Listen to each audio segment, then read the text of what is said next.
Ito po ay about love. Ito po ang natin.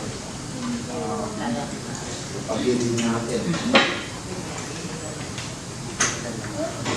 Napakadaming klase ng pag-ibig, eh, no?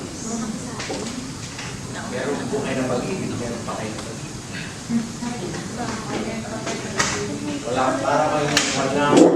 Walang tinitid na pag-ibig. Meron po kayo.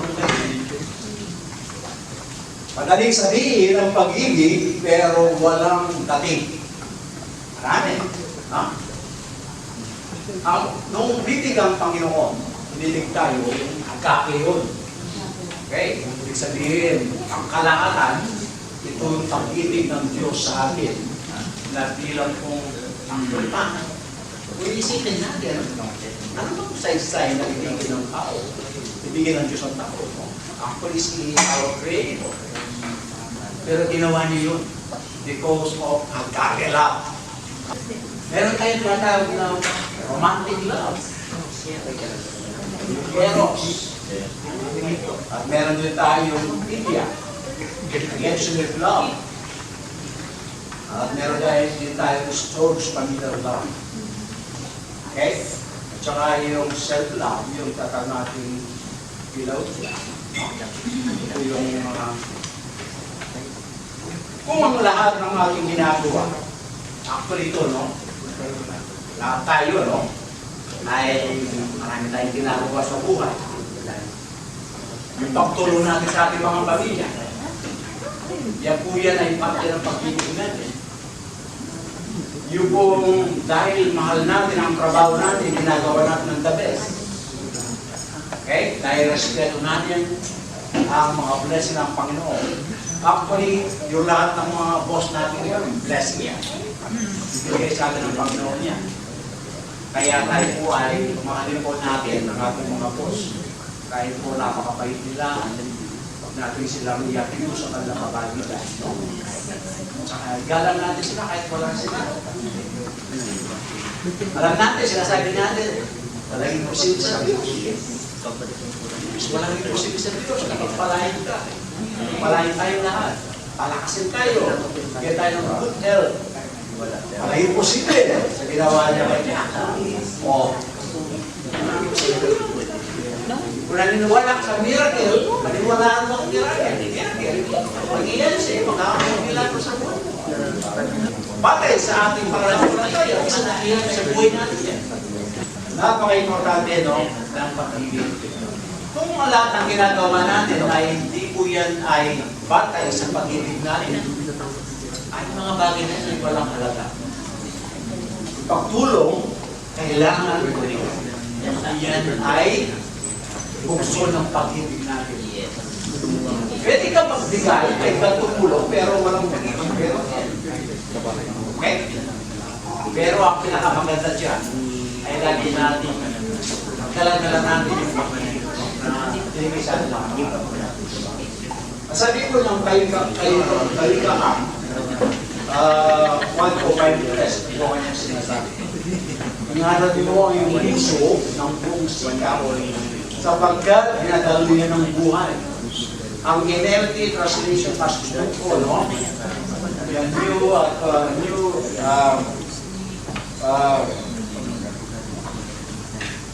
New Living Translation, no?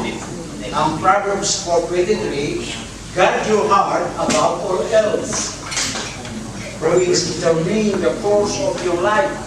No? Ang ibig sabihin, bilang isang mananampalataya, bawat ginagawa natin, ito ay produkto ng tibok ng ating puso. Kaya sa pamamagitan dito, nahahayag kung sino tayo talaga. Because of love. Kung tayo ng dagaya lang, o kaya tayo po ay nooks-pokes lang natin ang ating nililigawan. O ang ating mga pamilya. Okay? Sa tunay na pag-ibig, walang nooks-pokes. Amen? Alam pa niyo, nahayag tayo sa tao at maging sa Diyos. Halimbawa nito, no? Si Pedro, nung sabihin ni Jesus na siya'y ipagkakalulo at magpapatay, no? At siya po ang, sabi ng Panginoon, usigin ako ng matatanda. Ang sabi na naman ni Jesus, karamihan iiwan ako. Sabi naman ni Pedro, kailangan Panginoon, hindi kita iiwan. Kahit na anong mangyari. Pero, hindi tumagal. Tatlong beses na sinabi na, hindi ko siya kilala. Hindi ko siya alam. Ganyan po ang buhay po ni Pedro. And then, lahat tayo, punta tayo sa John 21. Okay? Okay, sabi niya sa John 21, verse 15 to 17, tinanong siya ni Jesus kung mahal ni Pedro si Jesus. Pedro, o Simon, ang tawag, no? Mahal mo ba ako? At yung beses yan, ibig sabihin, nangangailangan ng confirmation ng Panginoon. Hindi lang, minsan sabihin natin, mahal kita Panginoon.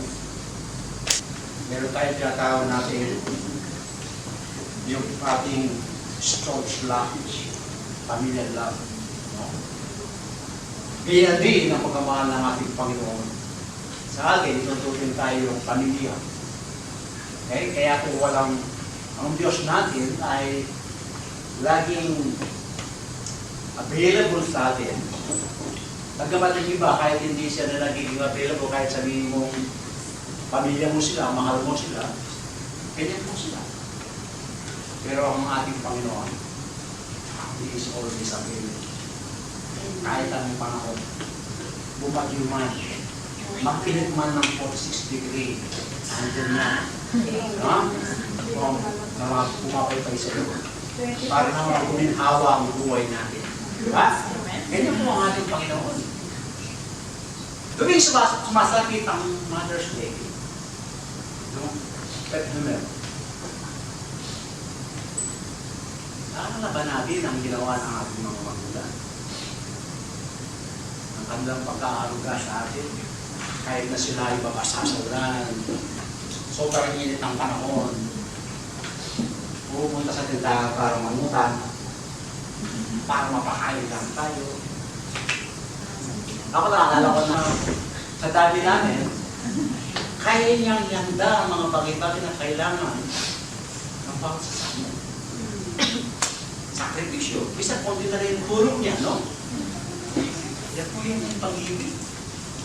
Sinasacrifice niya yung kanyang sarili niyang kanyang gawain sa bahay, kaya po yung kanyang priority. Okay? Ganyan po kamahal ng tayo ng mga ating mga magulang. How much more now?